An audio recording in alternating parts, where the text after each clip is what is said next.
பாம்பு ஆதிசேஷன் வழிபட்ட கார்கோடன் வழிபட்ட இடம் நாகூர், நாகப்பட்டினம், திருப்பாம்புரம், திருநாகேஸ்வரம், கும்பகோணம், நாகேஸ்வரம். இந்த 5 ஸ்தலங்களையும் வழிபட்டா எவ்வளோ பெரிய பாம்பை அடித்தவங்க, பாம்பு கனவுல வர்றவங்க, பாம்பு கனவு வந்தால் ரொம்ப நல்லது.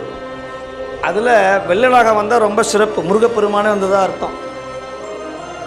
பாம்பு கடிச்சாதான் பிரச்சனை, பாம்பை பார்த்தா நல்லது. பாம்பு கடிச்சா தோஷம் இருக்குன்னு அர்த்தம். இந்த பாம்பை அடிக்கிறது, பாம்பை தீயிட்டு கொளுத்துவது, பிணங்களை தாண்டுவது, அநாத பிணங்களை போகும்போது கையெடுத்து கும்பிடாமல் இருப்பது, இதெல்லாம் தோஷம் வந்துடும். பிணங்களுக்கு செய்கிற தோஷம் பிரேத தோஷம்னு பேர். அதுதான் ஆவியாக மனம் சோர்வாக வரும்.